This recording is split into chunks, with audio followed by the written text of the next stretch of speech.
जो developing Nations थे, developing Nations की cost of production textile industry में बहुत लो थी। क्यों? टेक्सटाइल प्रोड्यूस करने के लिए जो मेन फैक्टर ऑफ प्रोडक्शन होता है वो लेबर होती है। डेवलपिंग कंट्रीज में लेबर लॉज इतने स्ट्रिंजेंट नहीं थे, स्ट्रॉन्ग नहीं, जिसकी वजह से महिलाएं भी, बच्चे भी और जो पुरुष हैं इनको भी प्रॉपर दिहाड़ी नहीं दे करके, प्रॉपर पैसा नहीं दे करके काम करवा लिया जाता था। तो बहुत बड़े पैमाने पर लेबर कॉस्ट रिड्यूस रहती थी, जिसकी वजह से बहुत हाई लेवल पर जो कॉटन है और फाइबर है उसका प्रोडक्शन बहुत ज़बरदस्त रहता था। अब होने क्या लगा था कि डिफरेंट आइटम्स जैसे कि जूट है, जैसे कि जंगल से मिलने वाला रेयॉन है, जैसे कॉटन से बनने वाला थ्रेड है, जैसे सिल्क है, तो ये कितने सारे फाइबर है ना, तो इसे मल्टी फाइबर ही बोलेंगे। तो ये मल्टी फाइबर एग्रीमेंट है, आई बात समझ में। इन्हीं से तैयार होगा फैब्रिक। फैब्रिक जो आप पहनते हैं, जो मैंने पहना है, सबने पहना है, ये देखो ये अलग, ये जीन्स है, प्योर कॉटन है। फिर इसी तरह से कोई शर्ट होगी, उसमें थोड़ा सा सिंथेटिक भी रहेगा, कुछ सिस्टम ऐसा। तो मल्टी फाइबर एग्रीमेंट उन्होंने करा डेवलप्ड कंट्रीज ने, जिसके तहत उन्होंने कुछ मेजर्स ऐसे अपनाए जिसकी वजह से वो भारत जैसे दूसरे डेवलपिंग नेशन से ये जो मल्टी फाइबर जा रहे हैं इन पर थोड़ी सी रोक लगा सकें। लेकिन कुछ मुल्कों के साथ उन्होंने रियायत बरती जिनमें उनका अपना ही वेस्टेड इंटरेस्ट था, जैसे कि बांग्लादेश, ये उन्होंने समझाया। तो ये था मल्टी फाइबर एग्रीमेंट। एक बात समझ में, प्लूरीलेटरल एग्रीमेंट क्या होते हैं? एक कंट्री, अब आप WTO के एम्बिट में ही कोई भी एग्रीमेंट करते हैं तो वो मल्टीलेटरल हो जाएगा, यानी कि वो सभी पर बाउंड होगा, सभी पर बाध्य होगा। लेकिन कुछ स्पेसिफिक चीज़ें हैं जो कुछ पर्टिकुलर कंट्रीज़ में ही हैं और उन्हीं पे उनका प्रभाव है, उन्हीं से रिलेटेड है। बाकी कंट्रीज़ में वो चीज़ें होती भी नहीं हैं और उनको उन चीज़ों से कुछ लेना देना भी नहीं। अब ऐसे में WTO में रहते हुए एक तो आप हैं स्वयं, तो आप अपने साथ तो कोई करार कर नहीं सकते, तो वो तो सिंगुलर एग्रीमेंट हो जाएगा। आप किसी दूसरे के साथ कर रहे हैं, एक सेकंड पर्सन के साथ, तो वो बायलेटरल एग्रीमेंट हो जाएगा। और ऐसा बायलेटरल एग्रीमेंट जैसी चीज़ें WTO अलाउ नहीं करता। WTO में एग्रीमेंट होगा या तो मल्टीलेटरल, और या जो सब पे बाउंड नहीं है, सिर्फ 2, 3, 4, 5, 6 मुल्कों पे ही बाउंड हो रहा है, वो प्लूरल है, दैट इज़ प्लूरीलेटरल। जैसे सिविल एविएशन के सेक्टर में, डेयरी प्रोडक्ट के सेक्टर में, मीट और फ्लैश इनके सेक्टर में, ये कुछ 3-4 सेक्टर थे जिनमें प्लूरीलेटरल एग्रीमेंट्स अलाउड थे कि 2-4 मुल्क ही आपस में एग्रीमेंट करके इसमें फ्री ट्रेड और ऐसा इम्पोर्ट फ्री चीज़। Subsidies which are no or least market distorting, यानी कि वो सब्सिडीज जो मार्केट डिस्टॉर्टिंग नहीं है, यानी कि ये अंतर्राष्ट्रीय बाजार को डिस्टॉर्ट नहीं कर रही। यानी कि इनका कहने का मतलब है कि सीधे सीधे फार्मर को हम कोई सब्सिडी नहीं दे रहे कि जिसकी वजह से उसका एक्सपोर्ट सस्ता हो जाए या उसका प्रोडक्शन सस्ता हो जाए। फार्मर हैं ये, इनका नाम है हरमन जी। इनको 1 एकड़ राइस बीजने के लिए 7000 खर्चा पड़ता है, और 7000 खर्चे में से अगर 10 एकड़ इन्होंने राइस बीजे हैं तो टोटल 70,000 खर्चा पड़ा इन्हें। 70,000 खर्चे में से यदि 30,000 मैं सब्सिडी दे दूँ इनको, इन द फॉर्म ऑफ बीज, in the form of fertiliser, in the form of electricity bill, तो अब इनके पास टोटल अमाउंट तो 70,000 जेब में है। 30,000 तो मैंने दे दिए इनको, ये 30,000 का वॉल्यूम और आ गया इनके पास। ये वो 30,000 से और बीज और सामान लेके और खेत ठेके पे लेके उनमें भी खेती कर लेंगे, तो इनकी प्रोडक्शन चीप हुई, जिसकी वजह से इनका एरिया अंडर प्रोडक्शन बढ़ा है फार्मर का, जिसकी वजह से अब इसका प्रोडक्ट बाहर के कंपैरिजन, दूसरी कंट्री कंपैरिजन में सस्ता बिकेगा। लेकिन इसके अलावा दूसरा काम मैं करूँगा। इनका 70,000 रुपये का खर्चा आया है, मैंने कुछ नहीं करा है। इनके 5 खेत हैं, ये 5 खेतों में से 2 खेतों में खेती करते हैं, 10 खेत हैं जिनमें से 5 खेत में खेती करते हैं, बाकी के 5 खेत में खेती नहीं हो पाती है क्योंकि सिंचाई को कोई प्रबंध नहीं है। अब ऑल इन ऑल किसान के नाम पे 10 खेत बोल रहे हैं, लेकिन इनमें से 5 ही खेतों में से खेती हो रही है। मैं ड्रॉट प्रोन प्रोग्राम या कोई फ्लूड प्रोन प्रोग्राम के तहत नहरों को ऐसे टैप, नदियों को टैप करके ऐसे नहरें निकाल के इनके उन 5 खेतों में भी यदि पानी पहुंचा देता हूं, तो ये आज से उन 5 खेतों में भी खेती करने लगेंगे। और यदि जब तक 1 क्रॉप निकाल रहे थे, साल में भी ये 3 क्रॉप्स निकालने लग जाएंगे ड्यू टू दैट प्रोग्राम। तो मैंने सीधे सीधे इनको तो कोई मदद नहीं करी, मैंने तो वो करा जो यूनाइटेड नेशंस कहता है कि लोगों को बाढ़ से बचाओ, लोगों को सूखे से बचाओ। अच्छा काम करा, और इसे हम कहते हैं इंफ्रास्ट्रक्चर डेवलपमेंट। तो इंफ्रास्ट्रक्चर डेवलपमेंट तो करना ही चाहिए। तो ये सब्सिडी मार्केट डिस्टॉर्टिंग नहीं है, ऐसा मैं कह रहा हूँ, जबकि ये डिस्टॉर्ट करेगी। और पहले वाली जो है वो मार्केट डिस्टॉर्टिंग है, मैं सीधा सीधा इनकी मदद कर रहा हूँ। Subsidies which are no or least market distorting includes measures decoupled from output, यानी कि इनकी जो आउटपुट हो रही है, मैंने अब ये जो सब्सिडी दी है नैरो वाली, ये सब्सिडी इनके आउटपुट से संबंध नहीं रखती है, लेकिन जो मैंने सीधे सीधे 30,000 की सब्सिडी बीजों पे अलग कर दिया, मैंने जो सीधी सीधी सब्सिडी ने बीजों पे दे रहा था, पेस्टिसाइड पे दे रहा था, वो तो इनकी प्रोडक्शन से कपल्ड थी, लेकिन जो मैंने बाद में सब्सिडी दी है ये डीकपल्ड हो गई है प्रोडक्शन से, ये उससे अलग है, जुदा है। Decoupled outputs such as income support payments, decoupled income support, safety net programs, payments under environmental program and agriculture research and development subsidies, such as income support which is not product specific. अब इसमें सबसे important aspect, यदि आप वो lecture सुनेंगे तो उसमें clear हो जाएगा कि मैंने बीज के लिए किसी के लिए पैसा, मैंने वैसे ही पैसा दे रहा हूँ, मैंने वैसे ही पैसा, बीज सस्ता नहीं दे रहा, मैंने फर्टिलाइजर सस्ता नहीं दे रहा, मैं इनके हाथ में वैसे ही 22,000 रुपया पकड़ा दे रहा हूँ। अब वो 20,000 मैंने इनके हाथ में दिया, इसका मतलब ये थोड़ा है कि ये उसे खेती में ही लगाएंगे, ये इसका मतलब ये थोड़ा है कि ये उसका कुछ और करेंगे, जो भी इनकी मर्जी ये कर सकते हैं। तो मैंने इन्हें सीधा सीधा पैसा दे दिया है जो एग्रीकल्चर स्पेसिफिक नहीं है, तो एक तरह से सपोर्ट आप कर सकते हैं, या फिर एनवायरनमेंट के रिलेटेड, रिसर्च एंड डेवलपमेंट के related, innovation, flood prone, drought prone programme, इनके रिलेटेड आप इनको पैसा दे सकते हैं। बस वही इसमें समझाया गया, और इसमें यूएसए सबसे ऊपर है, मेरे को यही सारी बात आगे समझाई गई होगी, तो आपको रिकॉर्डिंग एक बार सुनना। ये सिमरन की फाइल आई है मेरे पास, और ये है, ये फॉरनर है, और ये हरमनजीत की फाइल आई है मेरे पास, है ना। तो जैसे आपके पेपर चेक होने जाते हैं तो आप अपने पेपर चेक करते हो, तो पेपर पे मैडम जब आप गलत करते हो तो लाल लाल लाल लकीर लगानी शुरू कर देती है। इसी तरह से इनकी फाइल के ऊपर मैं कई जगहों पर रेड टेप्स लगाता जाऊँगा कि ये क्लॉज नहीं पूरा, ये चीज़ नहीं ठीक, ये फाइल नहीं ओके, ये बात नहीं सही, ये फॉर्म की कमी, इसको कहते हैं रेड टेपिंग। ये रेड टेपिंग से बचाओ कि इसकी वजह से डिले आता है प्रोग्राम प्रोसेस में, और ये आप कर रहे हो एज कम्पेयर टू अपना जो आपका लोकल बंदा है उसके ऊपर आप बिल्कुल रेड टेपिज्म नहीं कर रहे हो, इनके ऊपर इतना रेड टेपिज्म चल रहा है, तो लाल टेपे लगाते हैं, ठीक है। डी मिनिमस क्या है? 1986 से 1988 के बीच में जो भी एग्रीकल्चरल प्रोडक्शन है, उस एग्रीकल्चर प्रोडक्शन का, टोटल एग्रीकल्चर प्रोडक्शन का एग्रीगेट मेजरमेंट ऑफ सिस्टम, ठीक है। तो टोटल एग्रीकल्चर प्रोडक्शन का जो टोटल वैल्यू आया है, उस टोटल वैल्यू का 5% डेवलप्ड नेशन का और 10% डेवलपिंग नेशन का, तो हमने एक मिनिमम लेवल सेटल कर दिया है यहाँ पर कि इतना ही आप सब्सिडी दे सकते हैं। आई बात समझ में? अब कंसेप्ट देखिए यहाँ पर क्या चल रहा है। एक प्रॉब्लम हमें जो फेस हुई, जिसके लेके इश्यू है आज की डेट में, वो ये है कि तब हमने जब वो सेटल करा, हमने वैल्यू ऑफ प्रोडक्शन तो देख लिया, कॉस्ट ऑफ प्रोडक्शन नहीं देखा। अब हम आज की अगर बात करें, तब से लेके आज दिन तक जो कॉस्ट ऑफ प्रोडक्शन है ऑफ एग्रीकल्चर, ये बहुत बढ़ गया है। किसान का इनपुट बहुत बढ़ गया है। तब जो सीड्स का प्राइसेस था, आज वो नहीं है। जब जो फर्टिलाइजर की तब कॉस्ट थी, आज वो नहीं है। पेस्टिसाइड इंसेक्टिसाइड की जो कॉस्ट थी, आज वो नहीं है, वो बहुत बढ़ चुकी है। अब हैरानी की बात यह है, आप इसे परसेंटेज भी मत बोलो, अगर आपको उस समय की इंडिया की प्रोडक्शन पता थी और उस प्रोडक्शन का 10% कितना होता है, तो उसकी कोई एक एब्सोल्यूट फिगर निकल के आएगी। आज दिन तक हम उसी एब्सोल्यूट फिगर में ही सब्सिडी देने को बाउंड है। मैं तो कहता हूँ परसेंटेज भी यूज मत करो।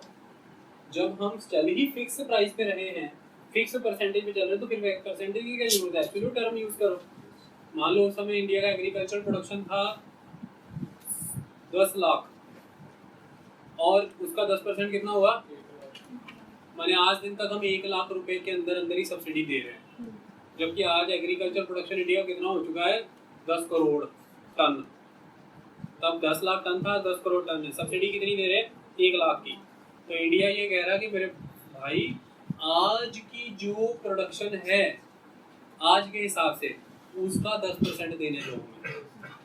आज जो हम प्रोड्यूस कर रहे हैं उसकी जो वैल्यू है, उसका 10% हमें देने दो। क्यों? तब से लेके आज दिन तक महंगाई बढ़ गई है बहुत, फार्मर की इनपुट कॉस्ट बहुत बढ़ चुकी है, ये वो कहना चाह रहा है।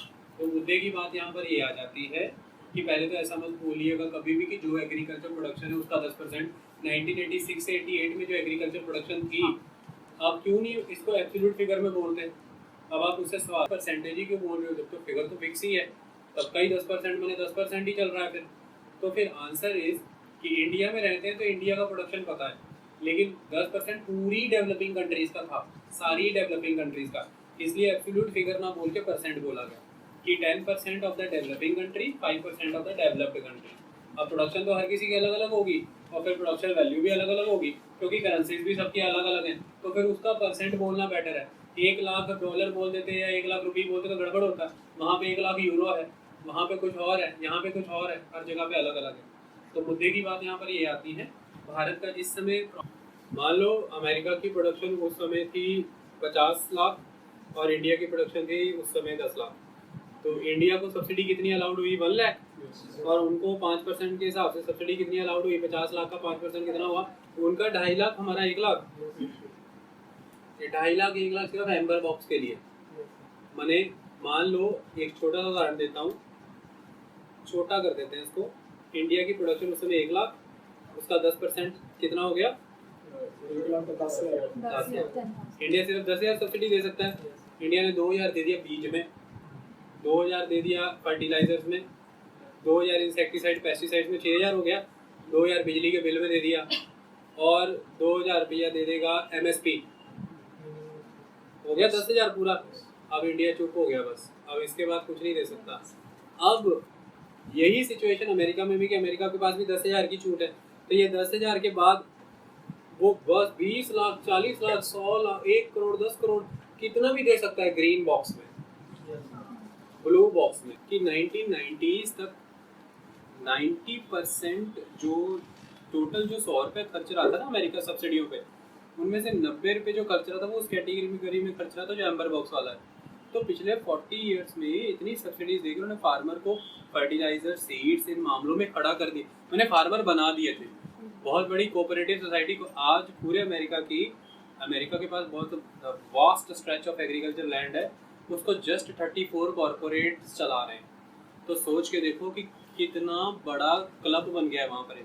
वो किस वजह से बन पाए? यही जो सब्सिडी इतनी बम्पर दी गई थी, इसकी वजह से 1990 तक उनकी ये जरूरतें खत्म हो गई थी। अब उन लोगों को क्या चाहिए था? R&D चाहिए था, research and development, innovation, flood prone, drought prone, land levelling, land development, ऐसी तरह की एक्टिविटीज़ करनी थी उनको। तो अब ऑटोमेटिकली सारी की सारी सब्सिडी अमेरिका को ये वाली देनी है, ग्रीन बॉक्स वाली, और वो एडवांटेज में है क्योंकि ये पूरी तरह से रिस्ट्रिक्शन फ्री है। तो ये इस वजह से, लेकिन भारत आज R&D करे तो करे कैसे? फार्मर है जिसके पास 1 एकड़ भी नहीं है, भारत का सारा किसान छोटा किसान है। R&D एक्टिविटी फार्मर के बस की बात नहीं। अब वहाँ का फार्मर R&D कैसे करता है? वो सारे के सारे फार्मर कोऑपरेटिव या कॉर्पोरेट्स हैं। अब कॉर्पोरेट या कोऑपरेटिव फार्मिंग कम्युनिटी जो है वो ऑटोमेटिकली R&D, उनका मतलब मान लो कि वो इस बारी उनकी एग्रीकल्चर प्रोडक्शन कैसे बढ़ेगी? ग्रीन बॉक्स सब्सिडी से। अभी तक वो एक राइस लगा रहे थे, पर हेक्टेयर राइस की प्रोडक्शन आ रही थी 60 क्विंटल। उन्हीं लोगों ने खुद से एक R&D एक्टिविटी करी, लैब होती है उनके पास बहुत बड़ी बड़ी, उन्होंने R&D एक्टिविटी करी, एक ऐसा राइस का दाना तैयार कर लिया है जिससे अब इस बारी पर हेक्टेयर यील्ड आएगी मतलब कि 1 टन। अब वो जो उन्होंने रिसर्च एंड डेवलपमेंट करी थी, उन्होंने जो टोटल इनपुट कॉस्ट लगानी थी खेतों में, उसका मान लो 60-70% इनपुट कॉस्ट तो R&D में चली गई होंगी। वो R&D की सारी कॉस्ट बियर कर लेगा अमेरिका। लेकिन इस बदौलत उन्होंने एक राइस का ऐसा सैंपल तो तैयार कर लिया ना जो 1 टन की यील्ड देगा, तो ऑटोमेटिकली वो 60 टन देने वाला खेत अब 1 टन देगा, तो 40 क्विंटल ज़्यादा हो गया जब ही, तो मतलब अंतर्राष्ट्रीय बाजारों का हाल क्या होगा? ये ग्रीन बॉक्स है क्योंकि वर्ल्ड लेवल पे यूनाइटेड नेशन ये कह रहा है कि इनोवेशन को मत रोको। इनोवेशन तो चाहिए, अगर वो एक अच्छा नया बीज बना रहे तो प्रॉब्लम क्या है? मतलब तुम तरक्की रोकना चाहते हो, तो जब भी आप उसको ये कह के रोकोगे फिर यूनाइटेड नेशन वाले बोलेंगे कि फूड सिक्योरिटी को हार्म कर रहे हो आप।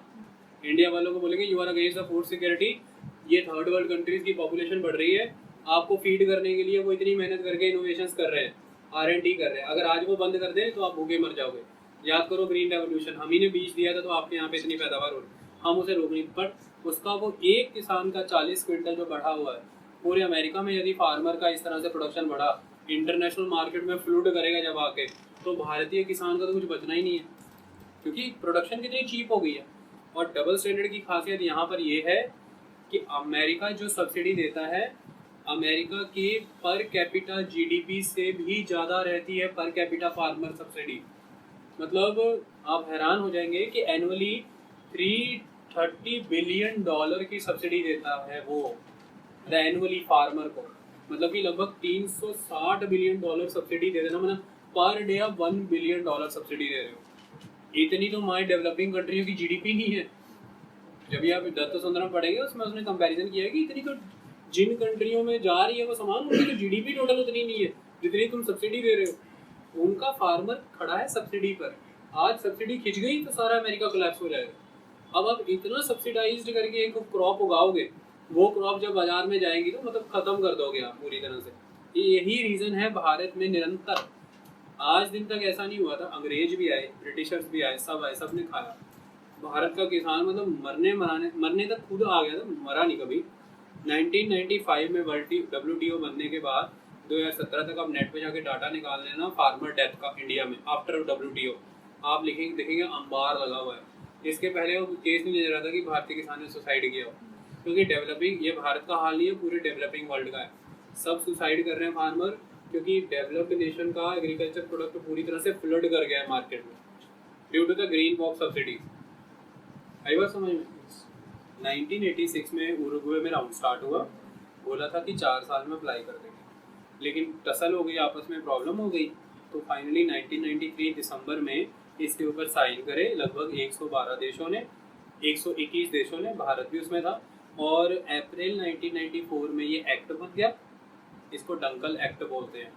आर्थर डंकल नाम के डायरेक्टर जनरल होते थे उस समय में, उन्होंने ये बनाया था डेडलॉक खत्म करने के लिए, इसलिए इसे डंकल एक्ट कहते हैं। और 1994 में ये अप्रैल में एक्ट बन गया, और इसमें प्रस्ताव था कि हम वो जो आज़ादी वर्ल्ड वार 2 के बाद ITO बोली थी वो बनाएंगे, तो ठीक है 1 जनवरी 1995 को WTO बन गया इसके बेसिस पर, उरुग्वे राउंड के बेसिस पर, ठीक है।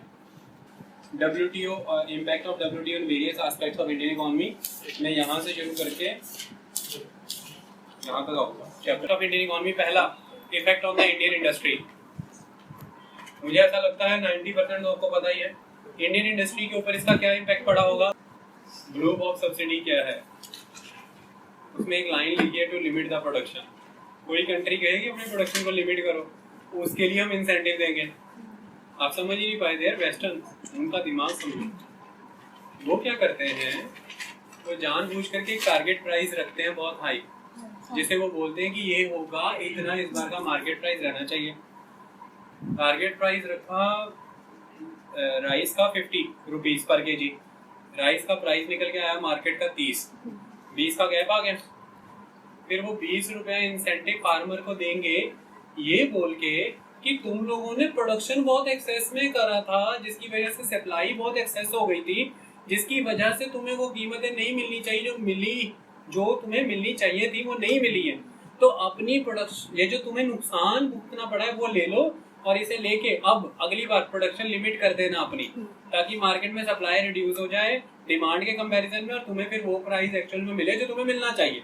लेकिन अगली बार फिर से प्राइस हाई रखेंगे स्पेकुलेशन के अकॉर्डिंग, और फिर से वही होगा, फिर कहेंगे वो पिछली बार भी समझाया था तुम्हें, फिर तुमने वही किया, चलो फिर तुम्हें नुकसान हुआ है, ये लो नुकसान, सप्लाई ज्यादा होने की वजह से मार्केट में सप्लाई बहुत ज्यादा हो गई, जिसकी वजह से कीमतें उतनी नहीं आई जितनी आना चाहिए थी, वो गैप हम फिल कर रहे हैं। लुक एट दिस इंसेंटिव, ये देख लो तुम इसको।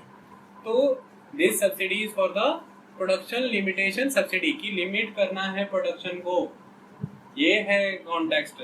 अदरवाइज वो बढ़ा ही रहे हैं प्रोडक्शन को, वो एक इधर से कान पकड़ के उधर से कान में बोल रहे हैं कि रख ला पैसे चुप करके, और अगली बारी फिर बता दी प्रोडक्शन। आई बात समझ में? This is the meaning to limit the production, कि वो ये कह रहे हैं कि सप्लाई बढ़ने की वजह से कीमतें उतनी नहीं आई जितनी हमने प्रेडिक्ट करी थी, तो आपको ये नुकसान हुआ है। वो उसे फार्मर का नुकसान मान के चल रहे हैं, जबकि फार्मर को जो 30 रुपया पर केजी मिल रहा है राइस का, वो भी उसकी इनपुट कॉस्ट के मुकाबले में 15 रुपए ज्यादा ही है, तो फार्मर तो मुनाफे में ही है। उसे और 20 रुपए देकर के आप उसे 35 रुपए एडवांटेज में लेकर के आए, और आपने बोला ये कि हमने तो ये नुकसान बियर करा है, इस फार्मर को नुकसान हुआ है क्योंकि इसकी लागत कॉस्ट तो कितनी आई होगी, उसके कंपैरिजन में मार्केट कॉस्ट इतनी रहनी चाहिए थी, but due to the high supply, जैसे इस बार मक्की उगा दी सभी फार्मर्स ने, तो मक्की इतनी हो गई तो मक्की की कीमतें गिर गई ना। अब अगर भारत सरकार के पास तो जेब में पैदा ही कोई नहीं, अगर यही यूरोप होता तो क्या होता अब राज, कि भारत सरकार बोलती कि पिछली बार मक्की का रेट कितना था, इस बार मक्की का रेट कितना, इतना गैप आ गया, ये उठाओ तुम पैसे, और इस बार जो तुम किसानों ने करा है ना, सभी ने मक्की उगा ली, इतनी ज्यादा सप्लाई बढ़ा दी, ऐसा अगली बार मत करना, ये नुकसान ले लो। ये दैट इज ब्लू बॉक्स। ठीक है। भारत ने बोला कि अभी तक हम जो 40% से ज़्यादा जिन जिन चीज़ों पे सब्सिडी दे रहे थे उसे हम लिमिट कर देंगे 40 पे, जैसे किसी पे 60, 70, 80% तक उसे हम लिमिट जिस पे लगा रहे हम सब्सिडी बोल रहा हम जो इम्पोर्ट ड्यूटी 40% से ऊपर लगा रहे थे वो रिड्यूस कर देंगे 40 पे।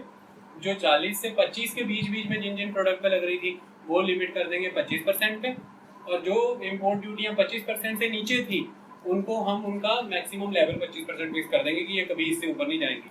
तो ऑल इन ऑल एक सबसे बेसिक वाली सब्सिडी होगी 25% वाली और एक होगी 40% वाली। ये बोल दिया कि इससे ज़्यादा इम्पोर्ट ड्यूटी में बार बार कभी सब्सिडी बोल रहा हूँ कभी इम्पोर्ट ड्यूटी है ना, कंसेप्ट इज इम्पोर्ट ड्यूटी, इससे ज़्यादा इम्पोर्ट ड्यूटी हम नहीं लगाएंगे। यानी कि इम्पोर्ट लिबरलाइजेशन करा हमने, इम्पोर्ट कर दिया फ्री के आने दो। एक तरफ हम क्या कर रहे हैं, देखिए अभी भारत है और हम भारत में जितने भी रिफॉर्म हुए हैं सारे के सारे रिफॉर्म वेस्टर्न वर्ल्ड के द्वारा डिक्टेटेड थे, उनके बेनिफिट को देखते हुए। इंडिया कंट्री की सिचुएशन को समझ के तो रिफॉर्म आया ही नहीं। यदि भारत की सिचुएशन को समझ के रिफॉर्म आया होता तो ये रिफॉर्म इस समय में इस वे में नहीं आता। एक तरफ आप क्या कर रहे हैं, इसको कहते हैं inverted duty programme. Inverted duty programme, उल्टी ड्यूटी का चलन चलाना। क्या किया आपने, भारत का एक प्रोड्यूसर है वो कोई चीज प्रोड्यूस कर रहा है, आप literally duty near to zero या जीरो पे ले आए हो इम्पोर्ट वाली। इम्पोर्ट जो सामान आ रहा है वो जीरो पे आ रहा है, कोई इम्पोर्ट ड्यूटी नहीं।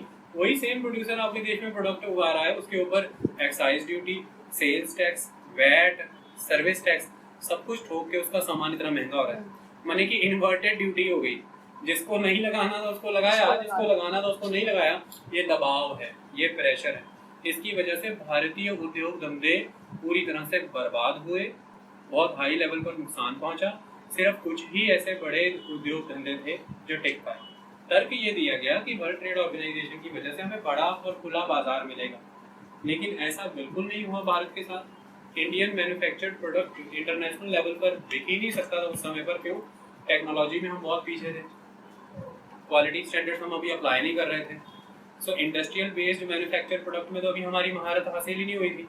और अगली बहुत बड़ी बात, जिनसे हम टक्कर ले रहे हैं अंतर्राष्ट्रीय बाजार पर, उनका प्रोडक्ट क्वालिटी में इतना सुपीरियर था, उनका प्रोडक्ट रेट वाइज इतना चीप था, और अल्टीमेटली क्रेडिट गारंटी प्रोग्राम के तहत पूरे वर्ल्ड लेवल पे तो उन्होंने लोन दिए हुए थे सबको कि हमारे कंट्री से आने वाला ही सामान आपको खरीदना है इन पैसों से।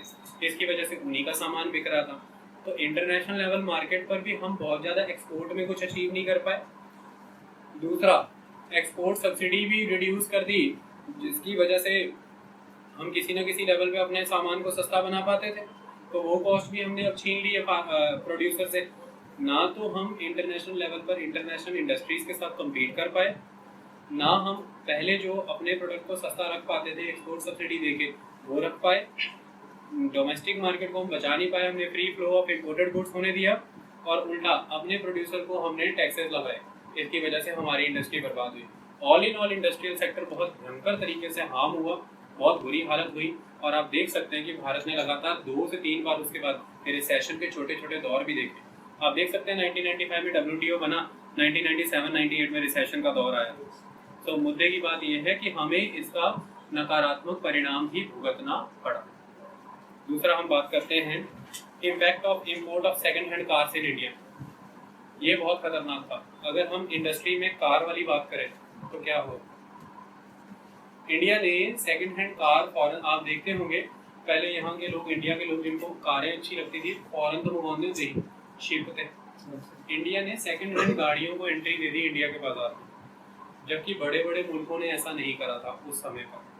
जैसे ही सेकेंड हैंड गाड़ियों को एंट्री मिलेगी आपके देश में, ऑटोमेटिकली आपके देश की जो इंडिजिनियस कार मैन्युफैक्चरिंग कंपनियां हैं वो बर्बाद होंगी। क्योंकि देखो वहाँ पे जो सेकेंड हैंड गाड़ी भी है उसकी क्वालिटी, उसका प्रोडक्ट बहुत सुपीरियर है आपकी न्यू कार से भी।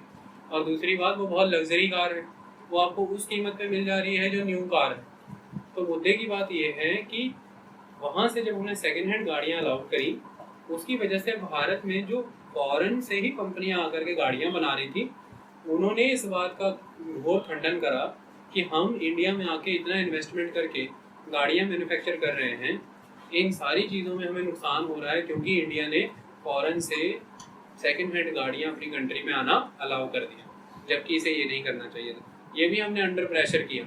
एक तो हमने गाड़ी को अलाउ करा, दूसरा उसके ऊपर जितने भी इम्पोर्ट टैक्सेस लगते थे वो बहुत हद तक रिड्यूस कर दिए।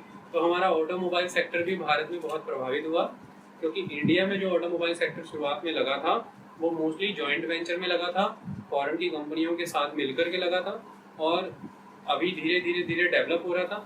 यही कारण है कि आज आप देखेंगे कि भारत में कोई स्वदेशी मोटर के ब्रांड इतने ज़्यादा नहीं है। एक आपको दिखेगा महिंद्रा और एक मारुति, जो कि कॉम्बिनेशन में सुजुकी के साथ, और महिंद्रा जिसे फोर्ड ने डेवलप करा। तो मुद्दे की बात यह है, सिर्फ मात्र 2 इंडिजीनियस ब्रांड। लेकिन आप इंटरनेशनल लेवल पर जाके देखिए, उनके ब्रांड हमेशा इंडिविजुअल रहते हैं।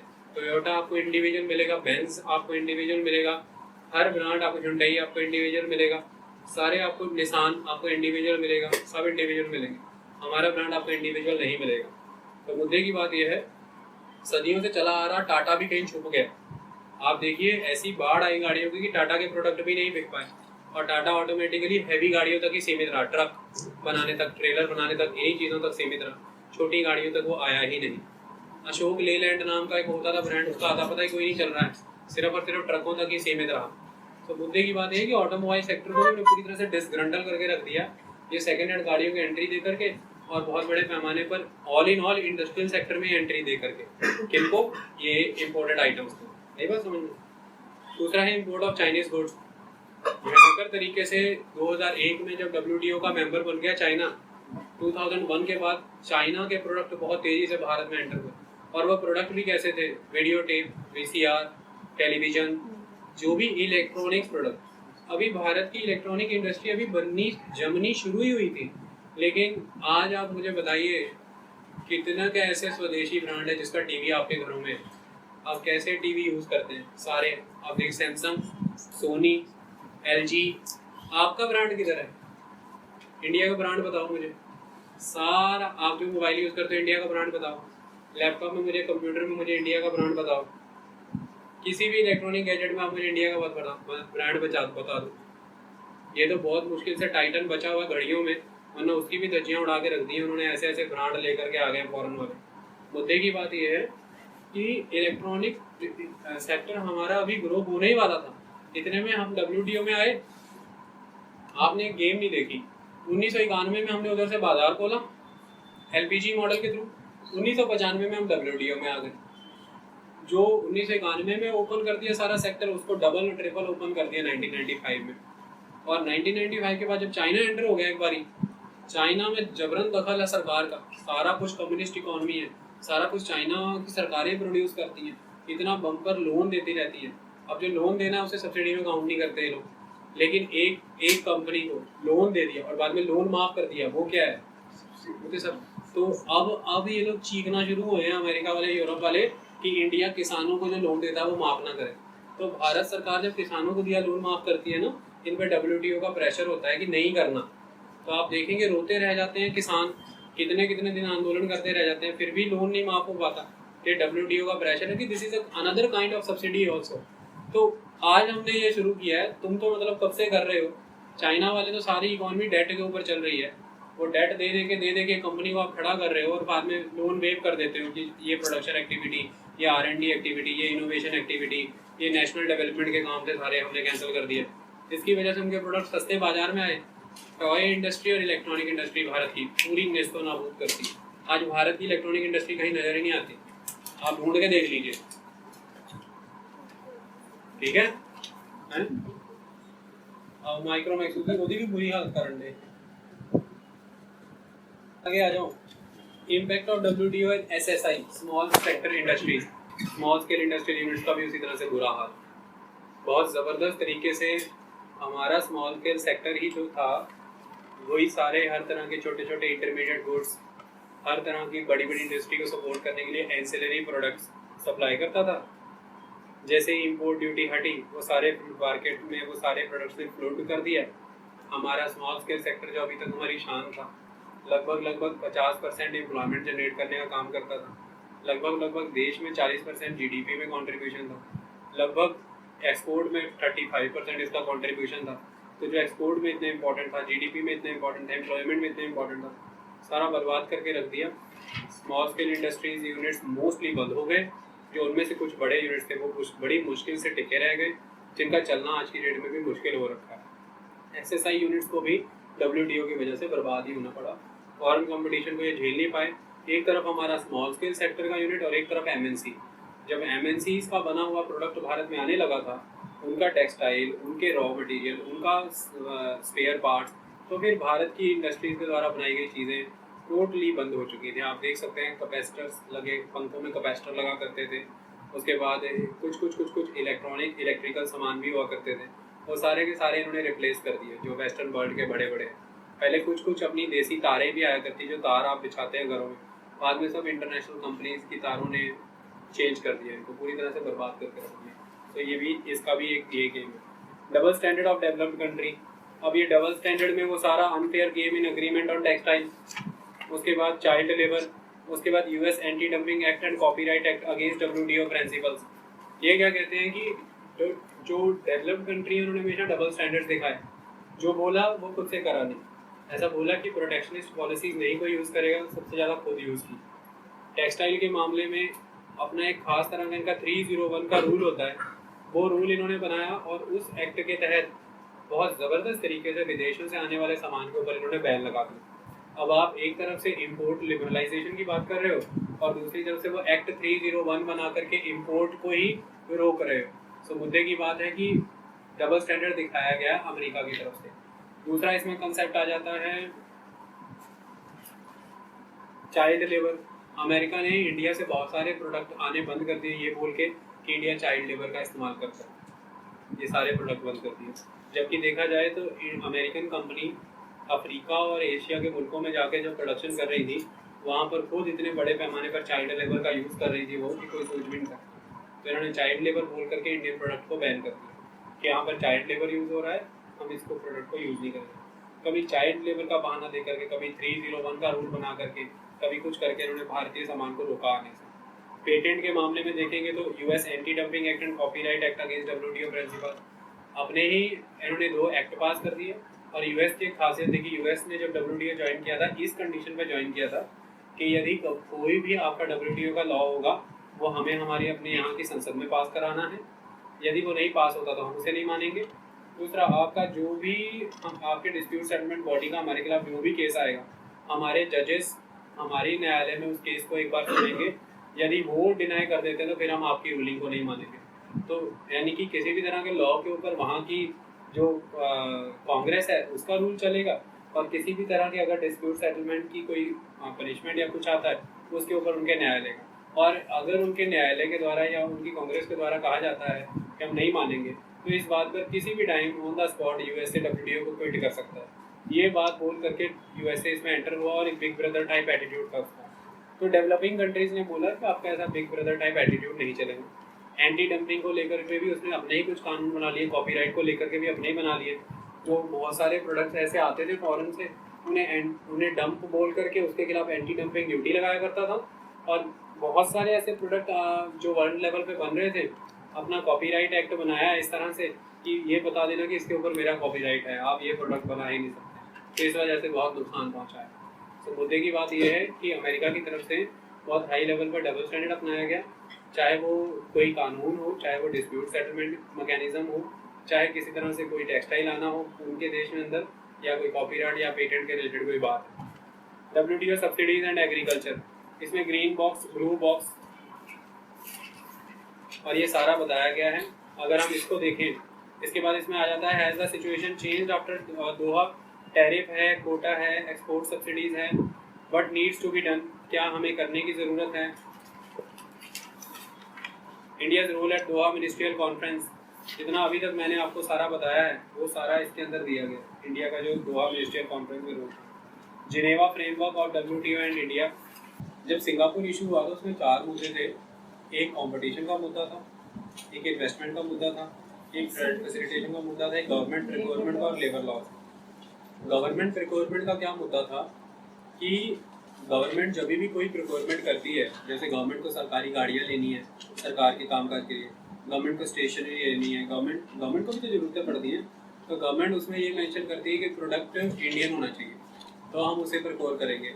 तो उसमें तो फिर वो एक तरह से वो भी तो सपोर्ट कर रही है अपने ही मैन्युफैक्चरर को, यानी कि वो जो नेशनल ट्रीटमेंट वाली बात है वो वैसा नेशनल ट्रीटमेंट तो फिर वो दे नहीं रही है, तो इससे तो फिर इंटरनेशनल ट्रेड हार्म होता है।